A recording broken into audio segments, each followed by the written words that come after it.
So moving to subtopic 5, cognitive screening and urinary screen. So for cognition, again, the U.S. Preventive Task Force, they have insufficient evidence to make a specific recommendation. There's 81% of patients, they may have impaired cognition and they may be unrecognized. And so, I mean, diagnosing dementia when it's on the advanced stages, then that's not hard. But, you know, what I want to challenge you to is to try to diagnose that dementia in the earlier stages to, you know, allow people to make more plans, even though we don't have a cure, but they're able to make more plans and for when they know that their cognition is impaired at the earlier stage and make some more adjustments. But the Medicare annual wellness visit in the U.S. does require an assessment of the cognitive function. So one of the tools that can be done is the Mini Cog because it's brief. So it consists of 3 steps. The first step is the 3-word registration. So you would give the patient 3 words to recall. So here are some examples: banana, sunrise, chair. So you want to make sure that the 3 words are, you know, like start with different letters, that they're not like related to each other. So you know, you don't want 3 words that are like fruits or something.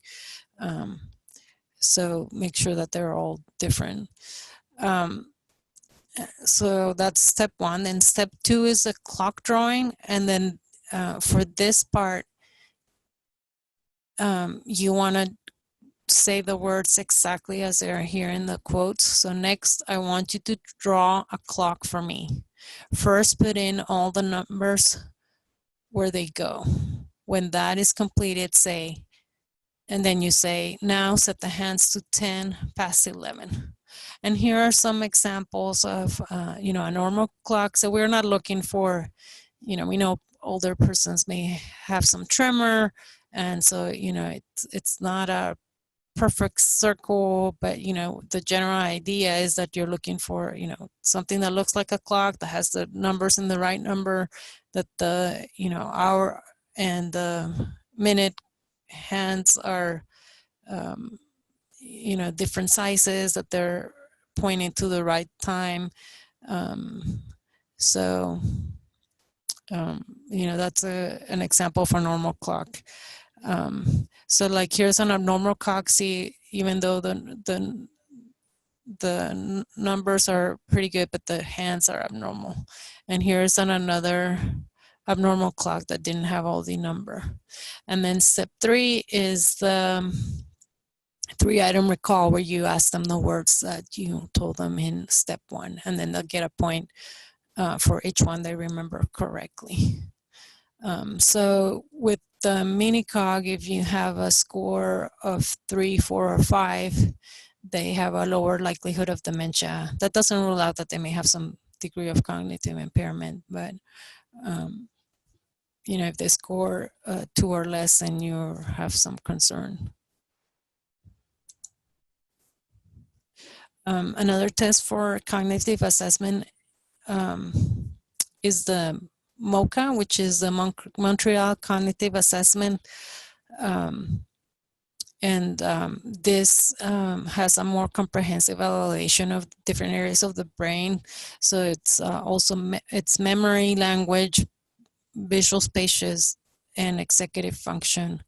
The good thing about the MoCA is that you can find it in many different languages, and they also have different versions. So now the President of the United States earlier this year was given the version you see in the screen. So, you know, you have a concern that your patient may have already seen that because they were showing it in the news.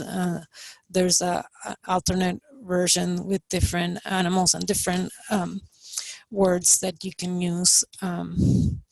And also there may be some that may be more culturally appropriate. So to your region, if you think the animals are not relevant.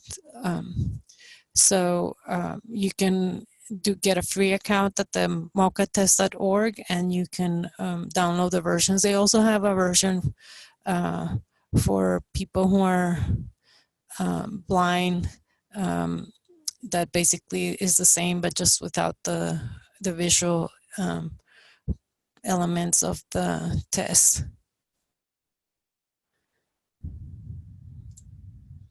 And it's the test is scored out of 30 points, and the normal is 26 or higher. As far as screening for urinary incontinence, this is one of those disorders that are very common in older adults, but just because they're common doesn't mean they're normal. There's any urinary incontinence is still abnormal. And this is not something that your patient is going to be proud of, and so that's why it's underdiagnosed. Urinary incontinence typically affects patients in 70% of the patients in long-term facility. That may be one of the reasons why they ended up in the long-term care facility.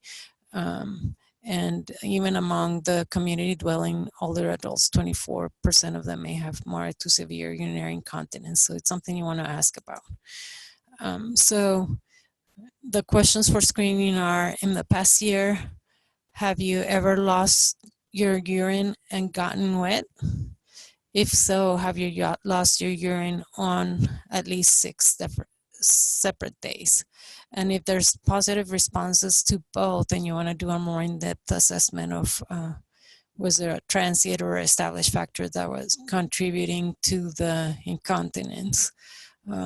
So, was it maybe a temporarily mobility problem they had, and that's why they couldn't make it? Or, were they in a situation that they couldn't find a bathroom easily? Or was it that was not a factor? So you want to kind of find out what was going on.